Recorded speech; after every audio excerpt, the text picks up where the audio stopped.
శ్రీకాకుళం జిల్లాలో టీడీపీ జాతీయ ప్రధాన కార్యదర్శి నారా లోకేష్ యువగళ ముగింపు సభ నిర్వహించారు.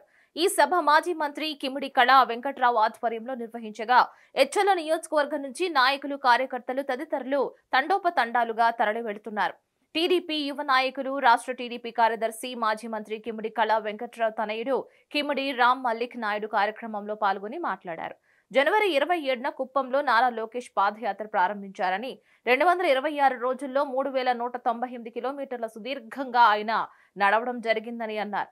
యువగలంలో ప్రజలు నారా లోకేష్ కు బ్రహ్మరథం పడుతున్నారని, వీటిని చూసి తట్టుకోలేక సీఎం జగన్ చంద్రబాబును తప్పుడు కేసులు పెట్టి జైల్లో పెట్టారని మండిపడ్డారు. ఇక అయినా కూడా లోకేష్ ఎక్కడా బెదరకుండా పాదయాత్రను కొనసాగించారని అన్నారు. 175 నియోజకవర్గాల నుంచి తెలుగుదేశం పార్టీ శ్రేణులు, అభిమానులు, ప్రజలు ఆయన సభకు తరలి వస్తున్నారని అన్నారు. 2024 సార్వత్రిక ఎన్నికల్లో తెలుగుదేశం పార్టీ విజయం తథ్యమని, దానికి ఈ సభ ఒక నిదర్శనమని తెలిపారు. ఈ రోజు మరి భోగాపురంలో ఏదైతే పైడిపల్లి పోలుపల్లి పంచాయతీ ఉందో, పోలుపల్లి పంచాయతీలో మరి యువగలం ముగింపు సభని జరుపుకోవడం అనేది జరుగుతుంది.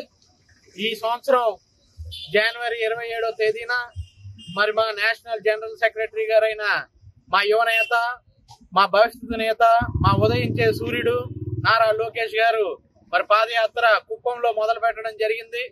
226 రోజులు సుదీర్ఘంగా ఆయన మరి నడవటం జరిగింది. 3198 కిలోమీటర్లు ఆయన నడవటం జరిగింది. దీంట్లో 97 నియోజకవర్గాలు ఆయన కవర్ చేశారు. అదే విధంగా 2000 పైచిలకు గ్రామాలు కూడా ఆయన నడకలో మరి ఆయన చూడటం జరిగింది. బడుగు బలహీన వర్గాలని, యువతని, మహిళల్ని ఏదైతే ఈ జగన్మోహన్ రెడ్డి ఆనాడు పాదయాత్ర ఆయన చేసినప్పుడు తప్పుడు వాగ్దానాలు ఇచ్చి ఆయన మోసం చేసి, ముఖ్యంగా యువతని 2,30,000 ఉద్యోగాలు ఇస్తానన్నాడు, ప్రభుత్వ ఉద్యోగాలు.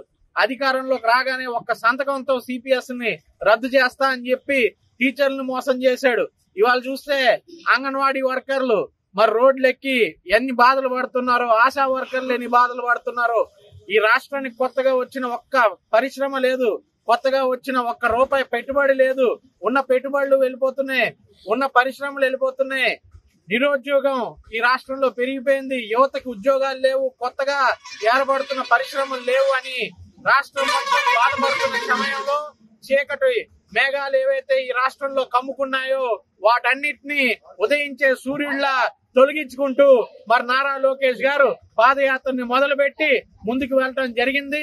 పాదయాత్రలో మరి ఆయన అనేక మంది యువతతోని, బడుగు బలహీన వర్గాలతోని, మహిళలతోని మమైక్యమై ఆయన నడుస్తూ ఆయన వెళ్తుంటే ప్రజలందరూ నీరాజనాలు పట్టి మరి ఆయన్ని ముందుకు నడపడం జరిగింది. మరి ఇవన్నీ చూసి భయపడ్డ జగన్మోహన్ రెడ్డి ఆ తాడేపల్లి పిల్లి మరి 52 రోజుల పాటు తప్పుడు కేసులు పెట్టి చంద్రబాబు నాయుడు గారిని జైల్లో పెట్టినా కూడా నారా లోకేష్ గారు ఎక్కడ అదరకుండా బెదరకుండా ఈ పార్టీని, అలాగే రాష్ట్ర ప్రజల విశ్వాసాన్ని ముందుకు సాగుతూ ముందుకెళ్లిన నేత మా నారా లోకేష్ గారు. ఈ రోజు పెద్ద ఎత్తున మరి 175 నియోజకవర్గాల నుంచి కూడా తెలుగుదేశం పార్టీ శ్రేణులు, అలాగే రాష్ట్ర ప్రజలు కదిలి వస్తున్నారు ఆయన బహిరంగ సభకి.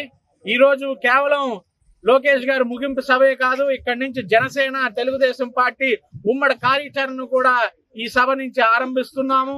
చంద్రబాబు నాయుడు గారు, పవన్ కళ్యాణ్ గారు, బాలకృష్ణ గారు తొలిసారి ఒకే స్టేజ్ మీద 2019 తర్వాత ఇప్పుడే కనబడబోతున్నారు అని చెప్పి ఈ రోజు మరి జనసేన, తెలుగుదేశం కార్యకర్తలందరూ కూడా పెద్ద ఎత్తున హెచ్చర్ల నుంచి కూడా పెద్ద ఎత్తున కదలడం జరుగుతుంది. మా దగ్గర నుంచి కూడా దగ్గర ఒక 5,000 బళ్ళు పైచీలకు ఈ రోజు ఈ 4 మండలాల నుంచి మరి యువగల ముగింపు సభకు తీసుకెళ్తున్నాం. ఇదే మరి రేపు రాబోయే 2024లో చంద్రబాబు నాయుడు గారిని ముఖ్యమంత్రి చేయబోయే సభగా ఈ సభని మరి మేమందరం కూడా తీర్చిదిద్దుతున్నాం. తప్పకుండా శంఖారావం మూగించడం ఖాయం. చంద్రబాబు నాయుడు గారు 2024లో ముఖ్యమంత్రి అవడం తథ్యం అని చెప్పి తెలియజేసుకుంటూ సెలవు తీసుకుంటాం. మరిన్ని అప్డేట్స్ కోసం చూస్తూనే ఉండండి హిట్ టీవీ.